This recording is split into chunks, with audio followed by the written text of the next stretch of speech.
J'ai parlé avec Alistair Crook. Il a dit que la politique des États-Unis au Moyen-Orient consiste en la capitulation totale des pays qui s'opposent à leur politique dans la région. Mais dans le cas de Donald Trump et de son administration, c'est en quelque sorte le gouvernement israélien ou l'administration Netanyahou qui a réussi à le convaincre, avant d'attaquer l'Iran, qu'ils allaient faire quelque chose de grand. Et avant d'attaquer le Qatar, ils ont dit qu'ils allaient renverser la direction du Hamas. Donc c'est un pari pour Donald Trump.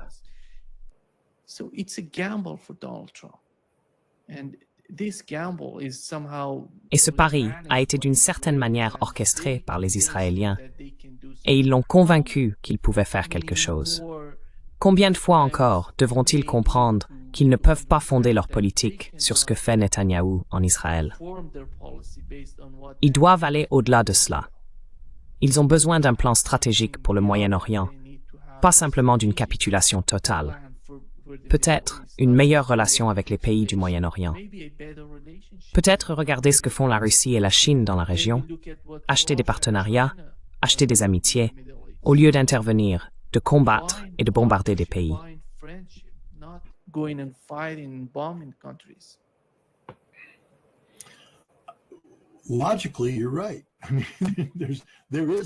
Logiquement, tu as raison. Il existe une meilleure façon de faire, d'un point de vue logique, mais cela n'arrivera jamais sous l'administration Trump. Tout d'abord, nous avons affaire à une administration anti-establishment à tous les niveaux, sous toutes ses formes. Aucune institution ne soutient cette présidence, à l'exception de celles qui sont gérées ou contrôlées par les lobbies pro-israéliens, AIPAC et d'autres. Le président a composé son équipe de fidèles inconditionnels d'Israël, de véritables loyalistes israéliens. Et l'irrationalité de ces loyalistes dépasse l'entendement. Je veux dire, regardez Mike Huckabee. C'est littéralement un personnage sorti d'un film d'horreur. Les absurdités apocalyptiques, imprégnées d'Armageddon qu'il débite, devraient effrayer tout le monde.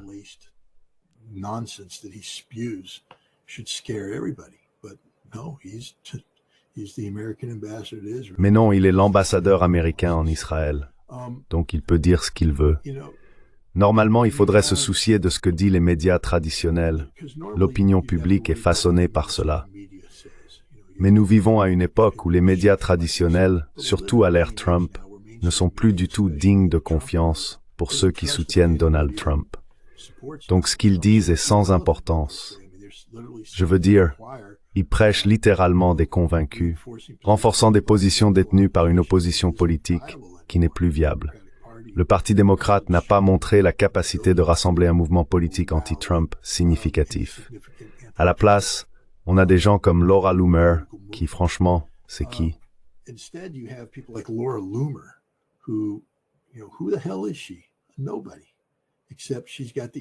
Personne, sauf qu'elle a l'oreille de Donald Trump. Et donc elle peut loomer des gens, vous savez, elle va dire « Je pense que cette personne est islamiste, je pense que cette personne est ceci », et elle va détruire des gens. Et personne ne veut se faire loomer. Alors tout le monde joue le jeu. Et le jeu, c'est de faire tout ce que Donald Trump veut faire à ce moment-là. Il fut un temps, et encore une fois, vous savez, à l'époque où j'étais officier du renseignement, quand je suis arrivé, on m'a dit, dès le premier jour, ton travail n'est pas de dire à ton supérieur ce qu'il ou elle veut entendre. Ton travail, c'est de leur dire la vérité sans phare, et c'est à eux de gérer la vérité. Et c'est là-dessus qu'on te jugeait.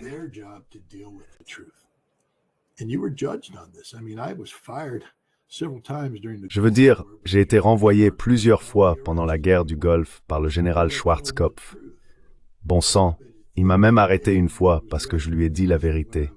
Mais au final, quand on a reconnu que ce que je disais était vrai, ils ont toujours fait ce qu'il fallait. Ils m'ont rendu mon poste et ils m'ont libéré de mon arrestation. Ils m'ont même donné une médaille. Ils ont dit, « Bon garçon, pars ». Mais l'essentiel, c'est qu'on était récompensé pour avoir dit la vérité. Mais regardez maintenant ce qui s'est passé à la Defense Intelligence Agency. Quand des officiers de renseignement de carrière se comportent comme on m'a appris à le faire, dire la vérité qui dérange au président, ils sont renvoyés.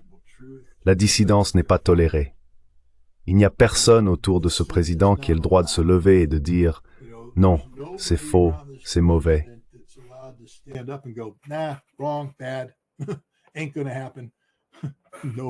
Ça n'arrivera pas.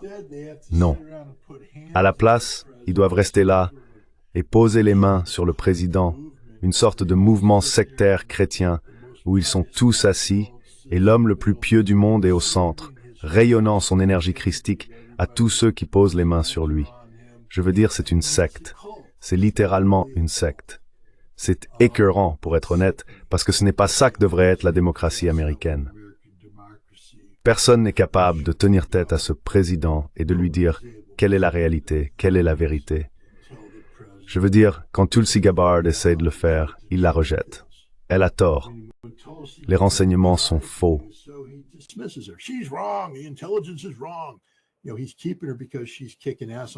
Vous savez, il la garde parce qu'elle fait un travail remarquable sur l'affaire Russagat. Mais à part ça, je ne pense pas qu'elle tiendrait longtemps dans cette administration. Parce qu'on n'a pas le droit de dire non à ce président. Personne n'est là pour lui dire non. Ils disent tous oui. Ils ne se contentent pas de dire oui. Ils disent « Oh mon Dieu, ce qu'il fait est la meilleure chose au monde ». Je veux dire, cet homme est un génie.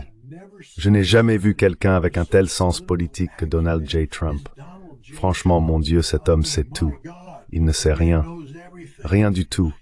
Il pense littéralement qu'il est le meilleur négociateur, c'est le pire négociateur du monde. Ce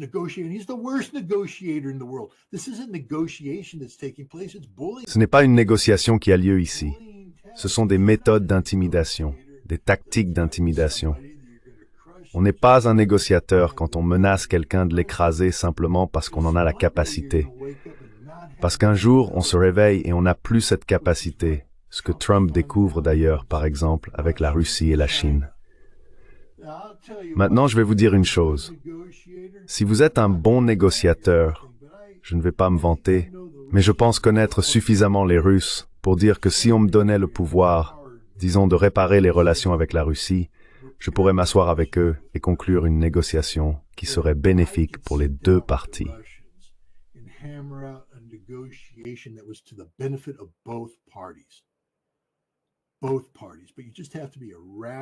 Les deux parties. Mais il suffit d'être un individu rationnel et informé. C'est la même chose avec la Chine. Je ne peux pas affirmer la même chose concernant la Chine parce que je n'en sais pas assez pour le faire. Mais je suis sûr qu'il y a des gens qui connaissent la Chine de fond en comble. Pour l'Iran, les Iraniens veulent négocier. Ils ne disent pas « non, nous ne voulons pas négocier ». Ils veulent négocier. Et si nous avions un négociateur compétent, capable d'agir dans l'intérêt mutuel des États-Unis et de l'Iran, nous pourrions conclure un accord avec l'Iran.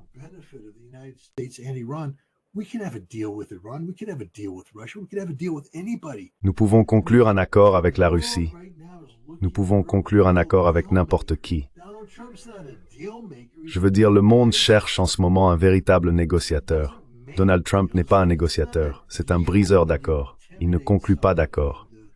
Ce n'est pas un accord quand on intimide quelqu'un, c'est simplement de l'intimidation. Et c'est ce qu'est l'Amérique aujourd'hui. Nous sommes un tyran. Le problème, c'est que nous sommes un tyran avec un ventre bedonnant et des genoux en mauvais état. Nous avons une déchirure de la coiffe des rotateurs. Nous avons de l'arthrite. Je décris tous mes symptômes. Mais vous savez, on n'est pas vraiment un tyran quand on a autant de problèmes de santé. On s'en sort parce qu'on est gros et qu'on peut s'allonger sur vous et vous écraser. Mais nous savons que Donald Trump n'est pas un négociateur.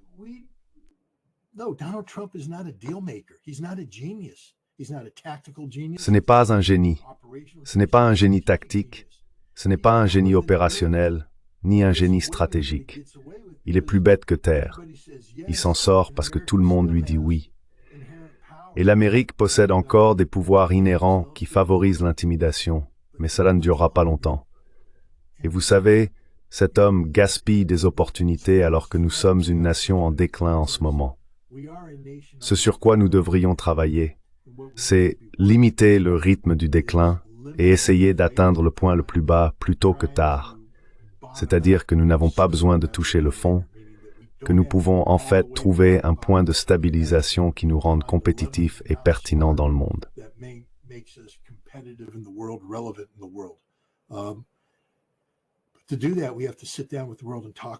Pour cela, nous devons nous asseoir avec le reste du monde et dialoguer avec lui. Nous devons nous intégrer au monde. Nous devons nous soucier des autres. Nous devons faire preuve d'empathie. Donald Trump n'a d'empathie pour personne. Je veux dire, les mensonges qu'il raconte sur le fait de se soucier des soldats ukrainiens, il ne se soucie pas des soldats ukrainiens. Car s'il le faisait, cette guerre serait déjà terminée. Tout ce que fait Donald Trump, c'est prolonger le conflit et garantir que les Ukrainiens continuent de mourir à un rythme de 40 000 par mois. Tout est dit. Désolé.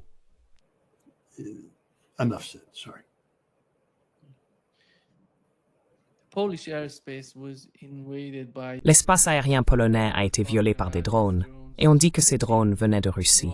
Je pense que la meilleure question serait, à qui profite le crime? Qui va tirer avantage de ce qui se passe? Pourquoi la Russie aurait-elle besoin de faire cela?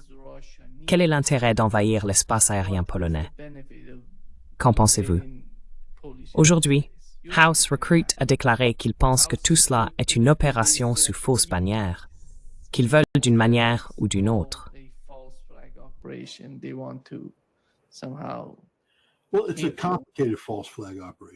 Eh bien, c'est une opération sous fausse bannière compliquée. Ce que je veux dire par là, c'est que regardez, la Russie tire ou fait voler ses clones de Shahed 136, les Geran 2, différentes variantes, en Ukraine depuis un certain temps déjà. La nuit dernière, ils en ont lancé plus de 400, et ceux-ci frappent des cibles partout en Ukraine. Les Ukrainiens travaillent d'arrache-pied pour trouver une solution à cela. Il faut comprendre que rien n'arrive dans le vide. La troisième loi de Newton s'applique à tout dans la vie, et pour la guerre, c'est la même chose. À chaque action correspond une réaction égale et opposée.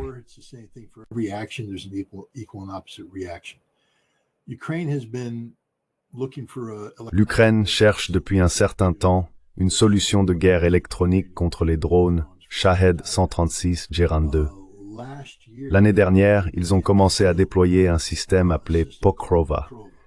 Pokrova n'est pas simplement un capteur, mais des milliers de capteurs disséminés à travers toute l'Ukraine. L'objectif de Pokrova n'est pas seulement de perturber le signal, mais de prendre le contrôle du drone. Au départ, ce que l'on faisait avec Pokrova, c'était de capturer le drone et de le faire s'écraser. De cette façon, il était détruit. On voyait donc les drones russes arriver, et d'un coup, ils tombaient. Mais le problème, c'est que ces drones s'écrasaient parfois sur des bâtiments civils, touchant des cibles non intentionnelles.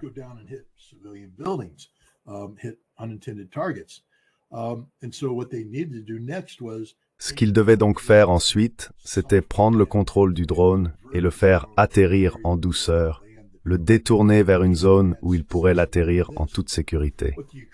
Ils ont réussi à le faire. Ce que les Ukrainiens font récemment, c'est prendre le contrôle du drone, le retourner et le faire revenir en Russie. Au cours des derniers mois, ils l'ont fait plus d'une centaine de fois. Ce que je pense qu'il s'est passé, c'est que les Ukrainiens ont pris le contrôle de drones russes en utilisant Pokrova et les ont fait voler jusqu'en Pologne. C'est un signal d'alarme, une attaque sous faux drapeau, mais ils ont utilisé des drones russes, en ont pris le contrôle et ont fait voler ces drones russes en Pologne.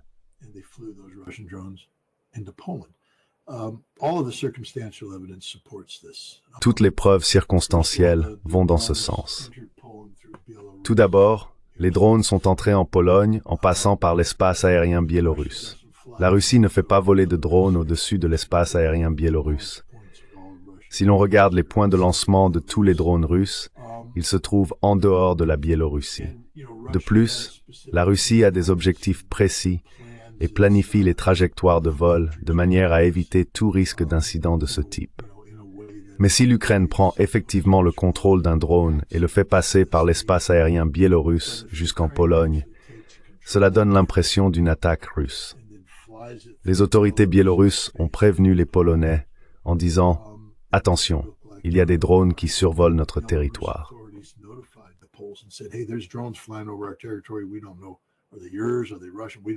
Nous ne savons pas. Sont-ils à vous? Sont-ils russes? Nous ne savons pas. Sont-ils ukrainiens? Nous ne savons pas. Mais ils se dirigent vers vous, et nous vous prévenons simplement que ces engins arrivent. Vous devriez peut-être faire quelque chose à ce sujet. Ce n'est pas comme ça qu'on attaque une nation. Si la Russie voulait attaquer la Pologne, elle ne resterait pas là à dire « Eh bien, nous allons faire voler nos drones dans l'espace aérien biélorusse sans en informer les Biélorusses, pour qu'ils puissent prévenir les Polonais afin que les Polonais les abattent. » Non, ce sont les Ukrainiens qui ont fait ça, à 100%. Et je vais aussi vous dire ceci. Sans entrer dans les détails de nos capacités, nous savons tout, d'accord?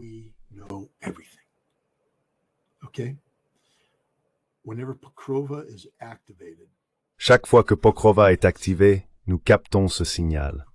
Lorsque Pokrova prend le contrôle d'un drone russe, nous captons ce signal. Nous sommes au courant de tout et nous savons très bien ce que l'Ukraine a fait ici. Alors maintenant, la question est la suivante.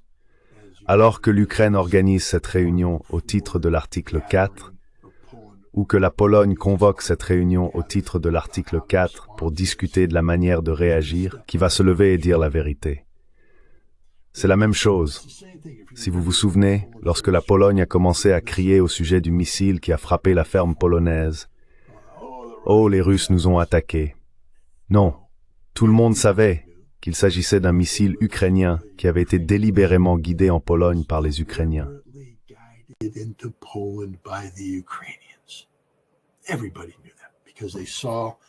Tout le monde le savait parce qu'ils ont vu le missile décoller, ils ont vu le point de visée du radar se déplacer, le missile voler vers le point de visée et l'impact. Tout le monde savait que l'Ukraine avait attaqué la Pologne. Ce n'était pas accidentel. Cela a été fait délibérément. Et c'est pour cela que cela ne s'est pas reproduit, parce que l'Ukraine a été avertie. Ne recommencez pas. Est-ce que cela va se reproduire maintenant? Parce que je vous le dis tout de suite, nous savons très bien ce que les Ukrainiens ont fait. Nous le savons. C'est juste que nous avons des plateformes de collecte opérant dans la région, et, vous savez, il n'y a pas un téléphone qui émet un PET sans que nous le sachions. D'accord? Et quand quelque chose est puissant, parce qu'il faut comprendre la puissance dont on parle ici, la puissance nécessaire pour prendre le contrôle d'un Shahed 136, ce n'est pas un seul capteur.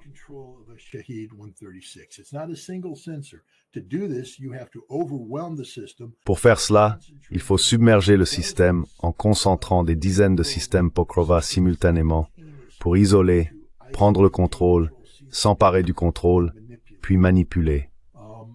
C'est détectable. Je ne vais pas vous dire comment, je vais simplement vous dire que c'est détectable. Et nous avons tout enregistré numériquement.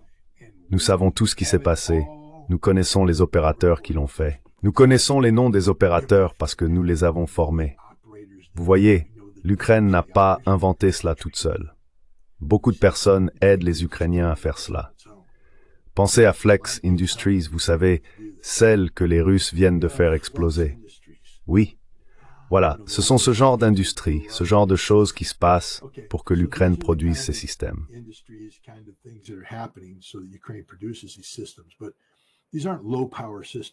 Mais il ne s'agit pas de systèmes à faible puissance. Les systèmes à faible puissance ne détournent pas des Shahed 136 qui disposent d'un blindage intégré à leur système. Là, on parle de haute puissance, de haute énergie, sur un large spectre, facilement détectable. Et nous savons que ce sont les Ukrainiens qui ont fait cela, et qu'ils ont dirigé ces drones dans l'espace aérien polonais. C'est mon point de vue. Comment cela va évoluer, je l'ignore. Mais je ne pense pas que les États-Unis, sachant ce qui s'est passé, vont continuer à jouer à ce jeu très longtemps. Je pense que nous allons mettre fin très rapidement à cette histoire d'article 4. Et nous dirons aux Ukrainiens d'arrêter ce genre de choses. Nous n'allons pas le tolérer.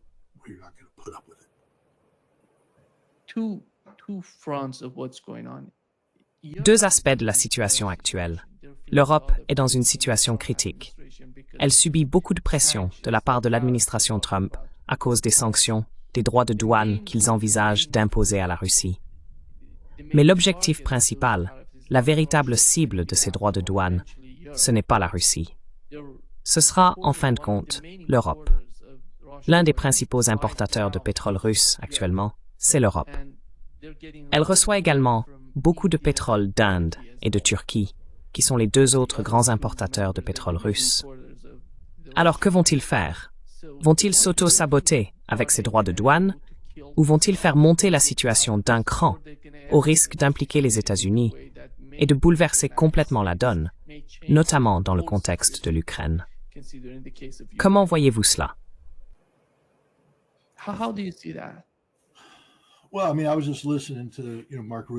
Eh bien, je veux dire, je viens d'écouter les propos de Mark Rutte. Ce sont des paroles vides de sens, surtout en tenant compte de ce que je viens de vous dire, sur lequel je mettrai ma main à couper. Il sait très bien que ce dont il parle, c'est du théâtre. Personne n'en a rien à faire si des F-16 polonais, des F-35 néerlandais et des AWACS italiens survolent la Pologne lors d'un événement scénarisé. Ce n'est pas du tout ce qu'il essaye de présenter comme un acte de force de l'OTAN. Regardez l'OTAN, regardez l'unité, regardez la solidarité. Nous avons des F-16 polonais, des F-35 néerlandais, des AWACS italiens. Nous avons des ravitailleurs allemands. On a tout, mon vieux. Tout fonctionne. Regardez comme nous sommes forts, alors qu'en réalité, il s'agit d'un événement scénarisé stupide, provoqué par une opération sous faux drapeau ukrainienne. Et l'OTAN avait été prévenue pour pouvoir faire son numéro.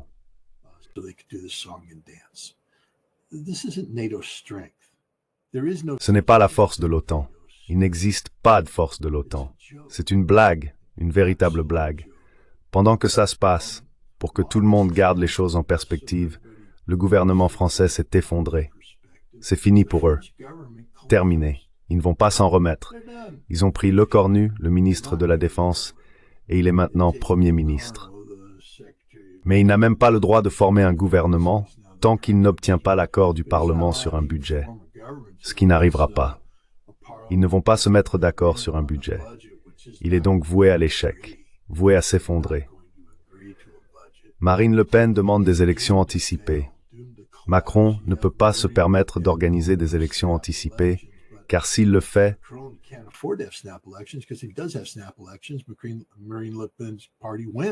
le parti de Marine Le Pen l'emporte. Et s'ils prennent le contrôle du Parlement, c'est fini pour Macron. Il ne pourra plus gouverner. Il devra annoncer de nouvelles élections et démissionner. Donc la France est hors jeu. Fini. Voilà la réalité.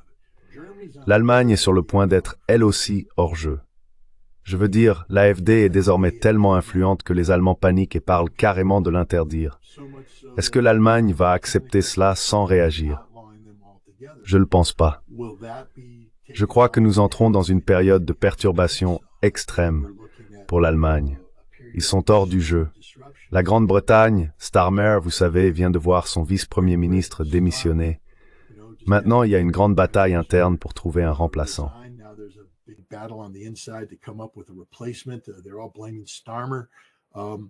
Ils rejettent tous la faute sur Starmer. Le parti réformiste de Nigel Farage monte en flèche dans les sondages. Starmer est hors jeu. Qui reste-t-il? La Pologne. Incroyable. Ils n'ont pas 14 jours de munitions. Il n'y a rien ici. Rien du tout. Et à moins que les États-Unis ne soient prêts à prendre les choses en main et à assumer le contrôle, ce que Trump n'est pas prêt à faire, tout cela n'est que de la grande théorie. C'est dangereux.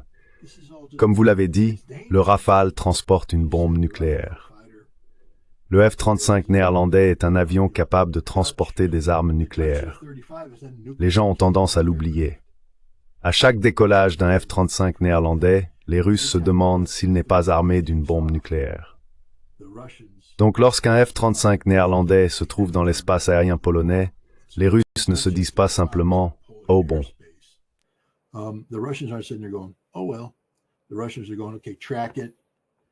Les Russes se disent « D'accord, suivez-le, préparez notre réponse, mettez tout en place, suivons-le à mesure qu'il s'approche, préparez les choses ».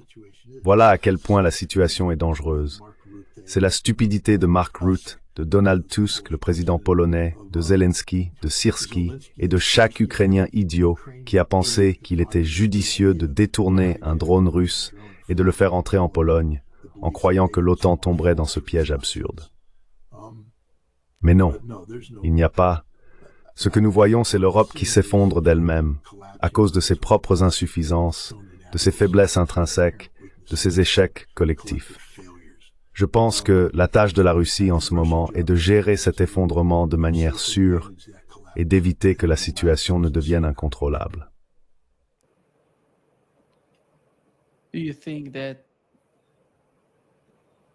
Pensez-vous qu'avec les changements en cours en Europe, cela pourrait d'une manière ou d'une autre améliorer la situation en Ukraine? Ou allons-nous voir de nouveaux dirigeants arriver, comme Mélanie? Scott, soyons honnêtes. Dans le cas de l'Europe, Mélanie est arrivée au pouvoir et tout le monde était très optimiste quant aux changements qu'elle pourrait apporter à l'Italie. Mais au final, nous n'avons rien obtenu de son administration. Qu'en pensez-vous? Voyez-vous quelque chose de positif se profiler concernant la Russie et le conflit en Ukraine? Ou cette haine immense et sans fin va-t-elle continuer en Europe?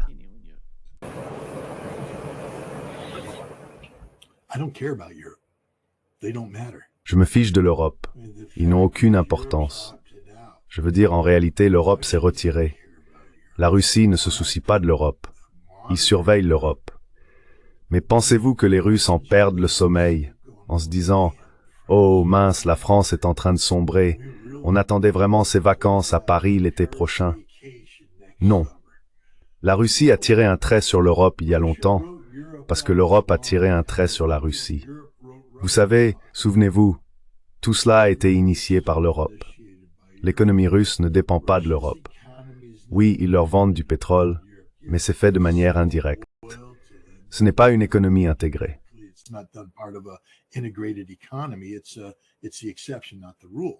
C'est l'exception, pas la règle.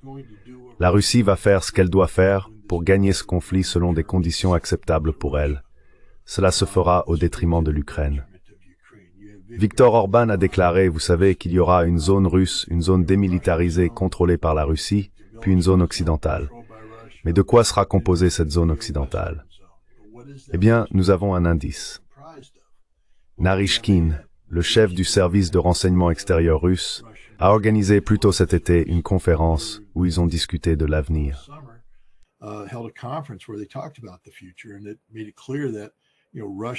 Et cela a clairement montré que, vous savez, la Russie, lorsque le chef du SVR a dit « Je peux imaginer l'Ukraine occidentale devenir polonaise, et je peux voir les Hongrois prendre le contrôle de la région des Carpates, les Roumains », c'est de cette partie occidentale dont il parle. Il n'y aura pas d'Ukraine occidentale contrôlée par l'Occident, pas d'Ukraine pro-occidentale. La zone démilitarisée, compte tenu de la réalité, sera tout le reste, et elle sera contrôlée par la Russie, surveillée par des forces ukrainiennes pro-russes. Il n'y aura pas de forces d'occupation européennes sur place. Et ensuite, on verra une Russie élargie. Nous avons un aperçu de ce à quoi cela ressemblera sur la carte qui a été présentée par l'état-major général russe.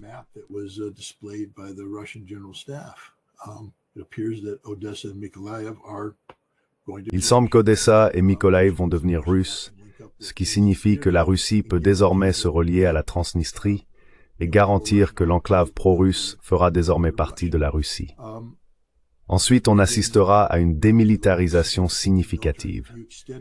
Si l'on étend la zone de 150 km à partir de cette frontière, cela couvre le reste de l'Ukraine. Et cela deviendra la zone tampon, 150 km au minimum. Voilà ce qui va se passer, et cela se produit en ce moment même. L'Ukraine ne peut rien faire pour l'empêcher. On observe des actes de désespoir. En réalité, l'Ukraine a probablement commis un massacre il y a quelques jours en larguant l'une de ses propres armes sur des retraités de Donetsk et en accusant une bombe fab russe.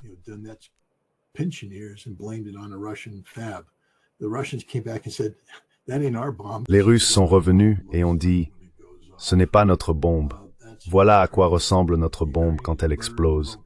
C'est une arme ukrainienne. » Les Ukrainiens ont tué leur propre peuple et ont essayé d'en accuser les Russes. Les Russes disent cela depuis un certain temps. Cela va se produire. Maintenant, l'Ukraine détourne des drones russes et les fait voler en Pologne. Cela va continuer. Nous assistons à l'acte final de l'effondrement du gouvernement ukrainien. Kuleba s'est enfui, le ministre des Affaires étrangères aux yeux exorbités. Vous savez, monsieur, je suis si dur et l'Ukraine est forte et nous allons tuer les Russes.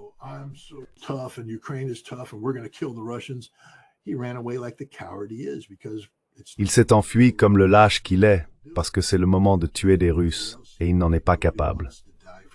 Personne d'autre en Ukraine ne le peut non plus. Plus personne ne veut mourir pour ce gouvernement corrompu, gangrené par les nazis, à part les nazis eux-mêmes. Et malheureusement pour la Russie et le monde, il semble qu'il y ait suffisamment de nationalistes ukrainiens prêts à poursuivre cette résistance. L'Ukraine continuera donc à se battre jusqu'au dernier Ukrainien prêt à combattre.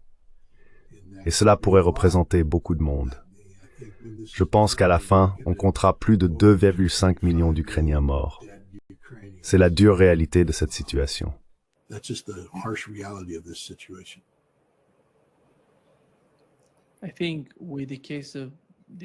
Je pense qu'avec le cas du nouveau gazoduc entre la Russie et la Chine, le gazoduc Sibérie 2, l'énergie qui était censée aller en Europe va aller en Chine, Et regardez l'avenir de l'Europe et les prix de l'énergie auxquels ils vont être confrontés à l'avenir. C'est énorme, Scott. Ça va tout dévaster en Europe. Penses-tu que les personnes qui dirigent l'Europe vont assumer la responsabilité de ce qui se passe à l'avenir? Est-ce qu'on va leur demander « Pourquoi avez-vous fait ça ?»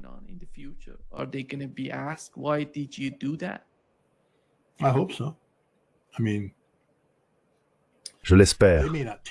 Je veux dire, ils ne prendront peut-être pas leurs responsabilités, mais celles-ci pourraient leur être imposées.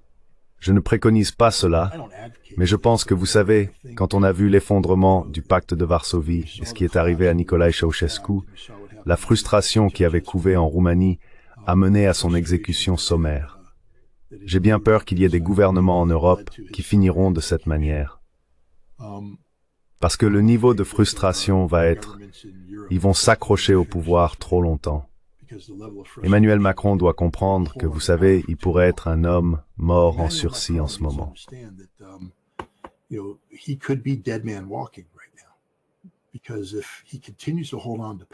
Parce que s'il continue à s'accrocher au pouvoir, même lorsque la majorité du peuple français dit « on en a fini avec toi », et qu'il s'accroche au pouvoir, au point que cela entraîne un effondrement de la société, il y a plus d'une chance sur deux que ces derniers jours se passent, vous savez, prisonnier dans son petit palais présidentiel, un tribunal militaire expéditif dans l'une de ses pièces, puis qu'il soit emmené à l'arrière et fusillé. L'Allemagne pourrait très bien suivre cette voie aussi. Les Allemands sont des gens civilisés, mais pas pour longtemps. Je veux dire, la civilisation est une fine couche. La réalité, c'est que tout le monde doit comprendre que la société, si vous privez les gens de repas pendant 3 jours, vous avez un effondrement total de la société.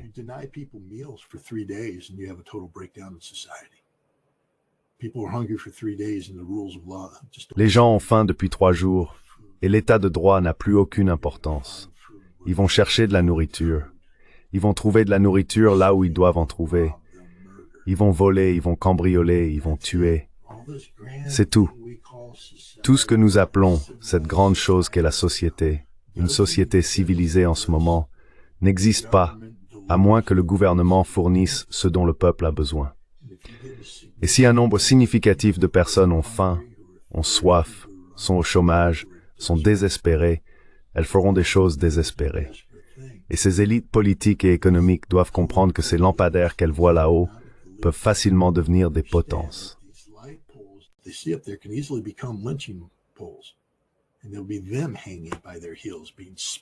Et il y en aura qui seront pendus par les pieds, couverts de crachats.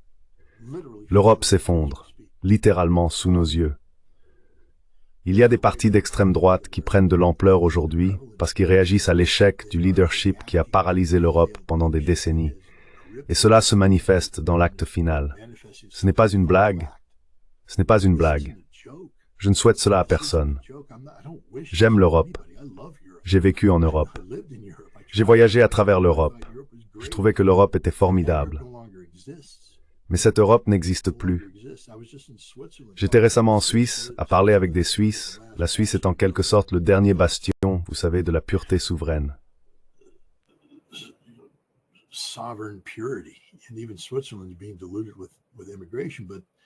Et même la Suisse est submergée par l'immigration. Mais on parle de ce qui se passe en Allemagne.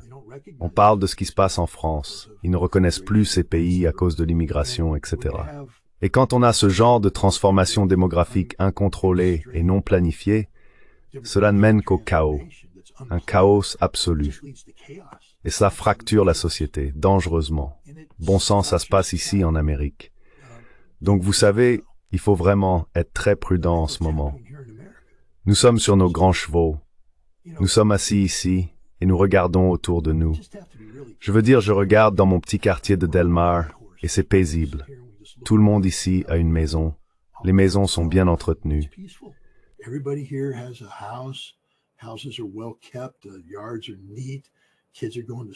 Les jardins sont bien entretenus. Les enfants vont à l'école. Le district scolaire fonctionne. Mais que se passe-t-il quand ce n'est plus le cas? Je ne veux pas prédire l'avenir, mais vous savez, si soudainement il n'y a plus d'essence, que le centre commercial n'a plus de nourriture, et que tous ceux qui vivent en banlieue se réveillent un jour avec de l'électricité intermittente, le réfrigérateur en panne, toute la nourriture stockée est avariée, et maintenant vous avez faim. Que faites-vous? Sommes-nous encore une société civilisée à ce moment-là?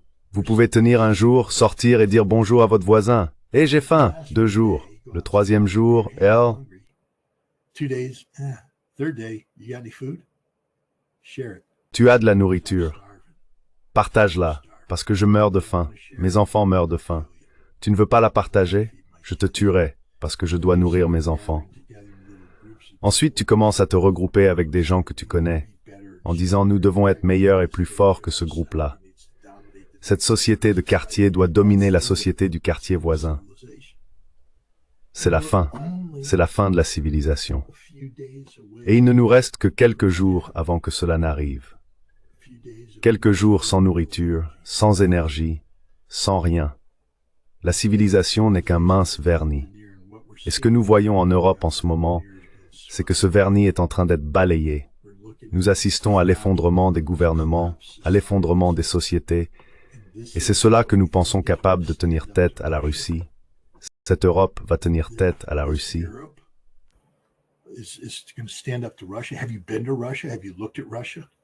Êtes-vous déjà allé en Russie?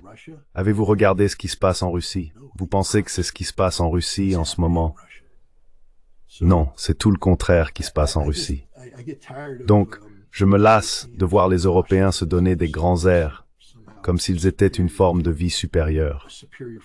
En réalité, l'Europe est en mauvais état en ce moment. Partout, c'est mauvais.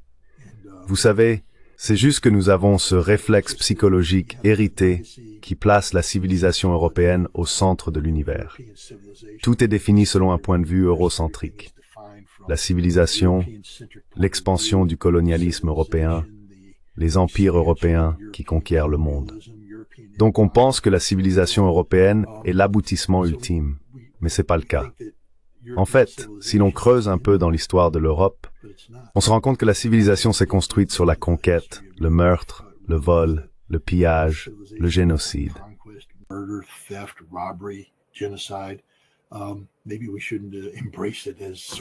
Peut-être ne devrions-nous pas l'adopter comme si c'était tout ce qu'il y a de merveilleux dans ce monde. Je ne dis pas que ce que les Chinois ont fait était mieux, ni ce qu'aucun autre empire a fait dans le monde. Je dis simplement que l'idée de l'exceptionnalisme européen est une notion fondamentalement erronée, surtout étant donné que les Européens ne sont pas capables de la maintenir. Regardez l'Europe aujourd'hui. C'est un désastre. L'OTAN est une alliance européenne. Si vous retirez l'Amérique, l'OTAN ne vaut rien. Cette déclaration de Mark Rutte le prouve, car il peut rester là à parler des F-16 polonais, des F-35 néerlandais, des AWACS italiens. Rien de tout cela n'a de sens en réalité, car ce n'est que de la posture. Ce n'est pas réel, ce n'est pas une véritable démonstration de force, c'est juste de la posture. Tout comme l'Europe est une posture fausse. Regardez comme nous sommes civilisés, mais ils ne le sont pas.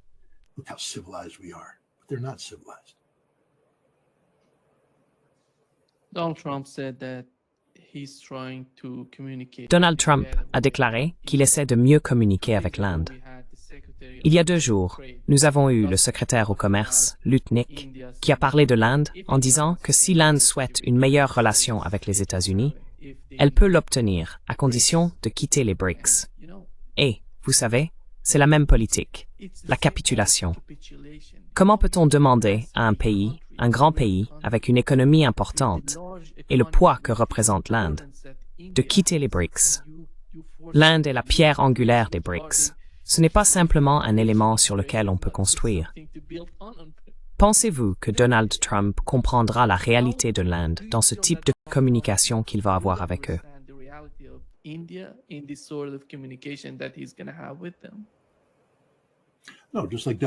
Non, tout comme Donald Trump ne comprend rien à la réalité. Il s'est entouré d'idiots, en quelque sorte. Je veux dire son secrétaire au commerce, non? Lutnick? Le commerce, oui. Il devrait être licencié sur le champ. Je veux dire, si j'étais le président des États-Unis et que Lutnick parlait, je l'appellerais et je lui demanderais qui a approuvé vos déclarations. Parce que vous voyez, je suis le président des États-Unis et c'est moi qui siège dans les salles de décision politique. Et la dernière fois que j'ai vérifié, nous n'avons pas dit que la politique des États-Unis était d'exclure l'Inde des BRICS. Est-ce que vous inventez cela? Ou peut-être que c'est la politique de Donald Trump. Et alors, vous savez, il doit en assumer les conséquences. On voit ça dans tous les aspects de cette affaire. Scott Ritter, par exemple, nous allons faire s'effondrer l'économie russe. Vraiment, Scott, est-ce la politique officielle des États-Unis? Donc, quand Donald Trump décroche le téléphone et parle à Vladimir Poutine, devrait-il lui dire « Au fait, nous voulons faire s'effondrer votre économie ».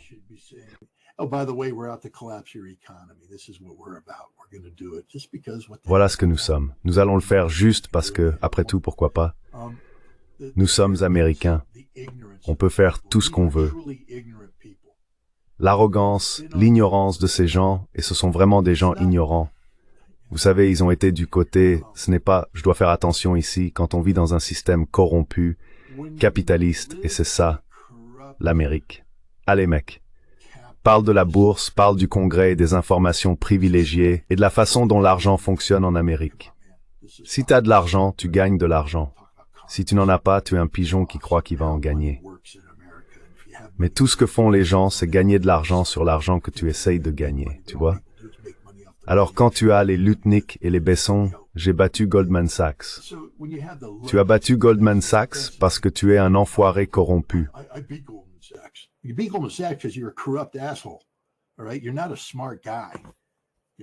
Tu n'es pas un type intelligent.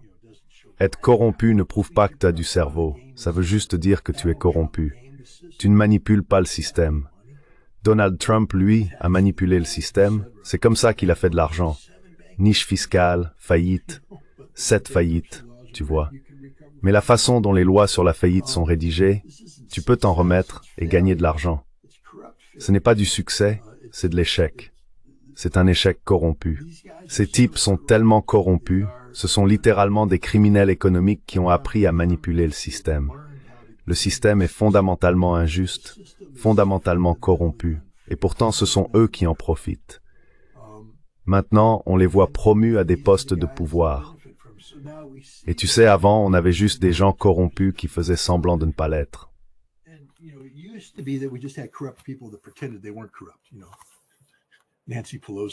Vous savez, Nancy Pelosi, oh, des tuyaux boursiers, du délit d'initié. Non, je profite simplement de bons conseils financiers. Non, Nancy, tu fais du délit d'initié. Et c'est bien là tout le problème. Au moins maintenant, nous avons des sénateurs qui sont prêts à admettre que si l'on limite la possibilité de faire du délit d'initié, plus personne ne voudra devenir politicien. Parce que la seule chose qui rend la politique attrayante, c'est la possibilité de gagner des millions en quelques années pour pouvoir prendre sa retraite en étant riche.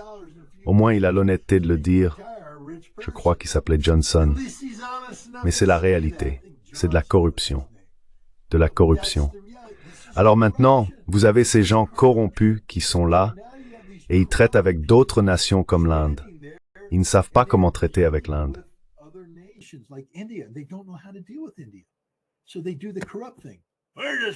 Alors ils font quelque chose de corrompu. On va simplement leur retirer leurs droits, on va les intimider, et on va utiliser notre pouvoir de monopole. Ça peut marcher ici aux États-Unis. Ça a marché ici aux États-Unis. Mais ça va pas fonctionner à l'étranger, parce que là on parle de souveraineté. Et sauf si j'ai mal compris l'Inde, je ne vois pas les Indiens dire « Ah oui, c'est ce qu'on va faire. On va quitter les BRICS et faire tout ce que vous voulez pour qu'on devienne juste une nation de gestionnaires informatiques. » Parce que c'est comme ça que vous les voyez. Enfin, n'est-ce pas ce qu'il a dit? On va priver l'Inde de sa capacité à téléphoner, parce qu'il imagine l'Inde comme étant juste cette voie au bout du fil. Vous savez, quand votre carte de crédit ne fonctionne pas, ou quand votre téléphone ne marche pas, et bonjour Verizon. Verizon. Hello, I'm here to help you. Bonjour. Oui, je suis là pour vous aider. Je suis désolé, c'est mon horrible accent indien. Mais tout le monde sait de quoi je parle. Vous tombez sur l'interlocuteur indien au téléphone parce qu'en Inde, il y a ces grands centres où des gens sont formés pour vous guider à travers ce problème. Mais l'Inde ne se résume pas à cela. Je veux dire le racisme.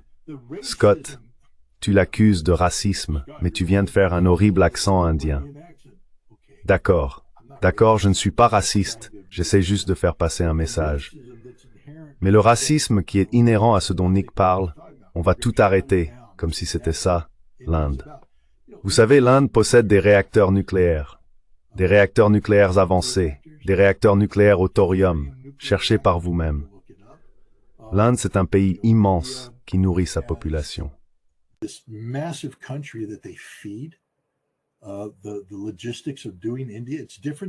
La logistique en Inde, c'est différent de l'Amérique, mais la logistique y est sophistiquée.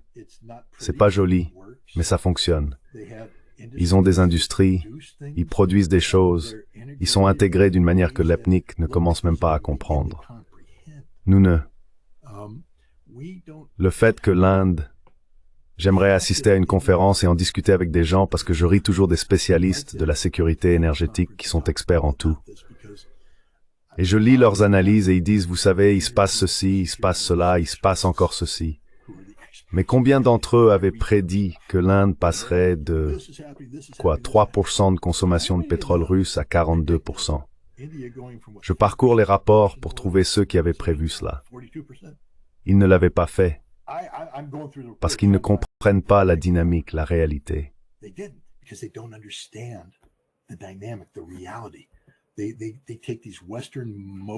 Ils adoptent ces modes de pensée occidentaux et essayent de les appliquer à des choses qu'ils ne comprennent pas. Ensuite, ils restent là à se gratter la tête en se demandant « Comment cela a-t-il pu arriver? Comment ça fonctionne? La flotte fantôme, nous allons mettre fin à la flotte fantôme russe. » Non, vous ne l'avez pas fait. Même pas de près, parce que vous ne comprenez pas la flotte fantôme russe. Vous ne comprenez pas l'économie russe. Vous ne comprenez pas l'économie mondiale. Vous ne comprenez rien. Et voilà l'ethnique. Il pense qu'en ciblant certains secteurs de l'économie indienne, nous allons briser l'Inde.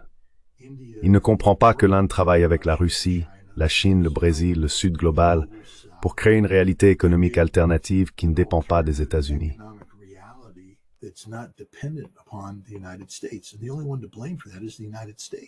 Et le seul responsable de cela, c'est les États-Unis. Encore une fois, c'est l'arrogance de ces conseillers économiques de Trump. Je n'y connais absolument rien en matière de tarifs douaniers. Je ne vais pas faire semblant de m'y connaître. Mais je peux simplement vous dire qu'il semble que l'argent que Trump tire des tarifs ne provient pas de gouvernements étrangers qui écrivent de gros chèques. Il vient du consommateur américain qui paye les prix plus élevés. Je veux dire, nous faisions justement des courses lundi, donc il y a 2 jours, pour essayer d'acheter des cadeaux. Ma fille va se marier et il y a une fête prénuptiale qui approche, donc il faut préparer un petit sac cadeau à offrir.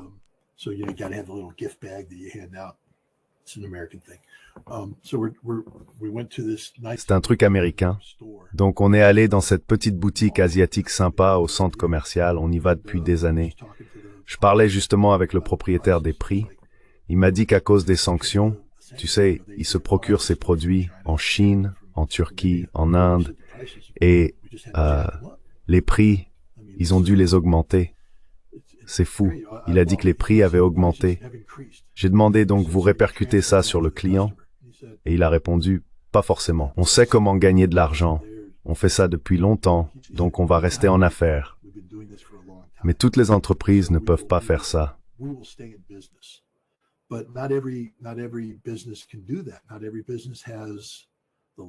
Toutes les entreprises n'ont pas la marge de manœuvre nécessaire pour absorber les coûts sans faire faillite.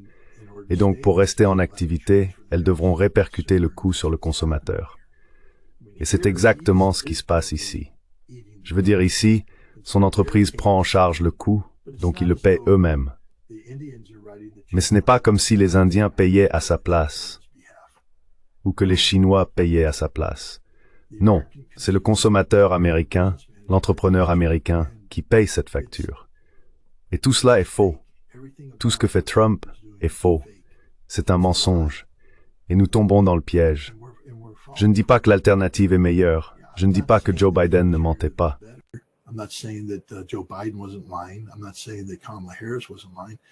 Je ne dis pas que Kamala Harris ne mentait pas.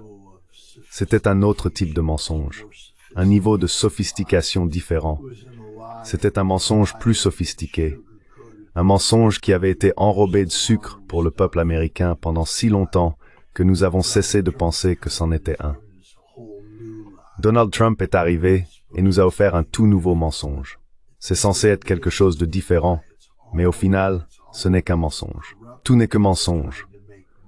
Tout tourne autour de personnes corrompues qui essayent de s'enrichir sur le dos du citoyen américain moyen. Voilà ce que c'est, au bout du compte. C'est de la corruption, juste différents types de personnes qui gagnent de l'argent sur la sueur et le travail de l'Américain moyen.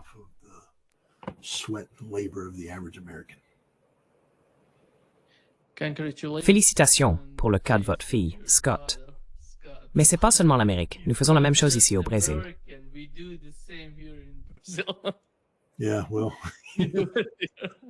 Oui, eh bien, mon rôle, c'est juste d'y aller, de hocher la tête et d'être d'accord avec tout, de ne pas me mettre en travers, puis d'acheter quand il sera temps d'acheter. Oui, au début, je pensais que j'aurais une certaine liberté artistique pour donner mon avis. Mais non, mon rôle n'est pas de donner mon avis. Mon rôle, c'est de m'en remettre à l'opinion, au génie inhérent de ceux qui organisent tout ça.